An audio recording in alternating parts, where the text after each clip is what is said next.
السلام علیکم ورحمت الله وبرکاته. قدرمنو لیدونکو په دې هیله امید چې ټول به روغ جوړ او د صحت په جامه به یاست.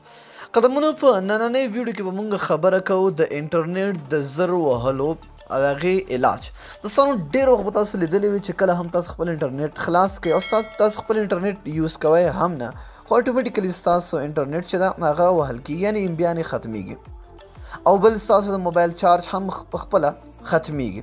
نو دوستانو د علاج څه ده؟ دوستانو د علاج صرف یو سیټینګ دی چې هغه تاسو خپل موبایل کې وکړئ. انشاءالله په ژوند کې به هم ستاسو د انټرنیټ پیکیج هغه زر نه ختمیږي. دوستانو ډسکرپشن ته لاړ شئ، یو لینک پروت دی، په هغه لینک کلیک کړئ، اپلیکیشن دی هغه ډاونلوډ خپل موبایل کې انسټال کړئ.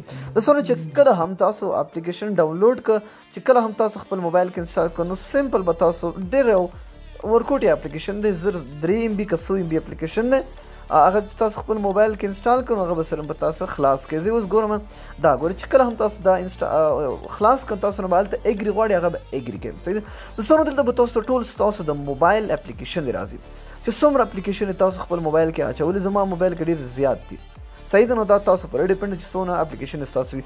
اوس ګورئ دوستانو، اوس تاسو غواړئ چې په کومې اپلیکیشن باندې انټرنیټ بلاک کړئ. یعنې زه استعمالوم یوټیوب خو زما په فیسبوک کې ملته انټرنیټ خلاص وي، زه غواړم چې دا اوس په فیسبوک باندې څه شي انټرنیټ بلاک شي، یا په واتساپ باندې دې شي، یا چې فیسبوک استعمالوم نو په یوټیوب باندې بلاک کوم انټرنیټ. نو دا تاسو په اسانۍ سره کولی شئ. د مثال په طور دوستانو زه اوس ګورئ زه بندوم اوس په واتساپ باندې چې کله هم تاسو په انټرنیټ بند کړئ نو هلته به بیا تاسو ته انټرنیټ کار نه کوي، نور تاسو خپل کار کوی شئ. دوستانو ګورئ دا زما واتساپ دی، دا زه ګورئ زه چیک کوم. صحیح ده؟ د ټولو نه مخکې به دوستانو تاسو دلته دا آن کړئ. صحیح ده دوستانو؟ چې کله هم تاسو دا آن کړه نو دا به آن شي. صحیح ده؟ نو ګورئ دلته ما په واتساپ دا بند کړم. اوس چې زه کله هم خپل واتساپ ته ځم نو چې کله هم زه میسج کوم هغه میسج به نه ځي. ګورئ دوستانو ډېره زیاته بخښنه غواړم، زما انټرنیټ نشته. اوس ګوره چې کله هم تاسو انټرنیټ میسج وکړئ نو میسج به ستاسو نه ځي، ځکه چې تاسو هلته بلاک کړی دی، انټرنیټ په دې باندې بند کړی دی. چې کله هم تاسو هغه آپشن بیرته آن کړئ نو بیا به ستاسو انټرنیټ په دې باندې آن شي. صحیح دوستانو؟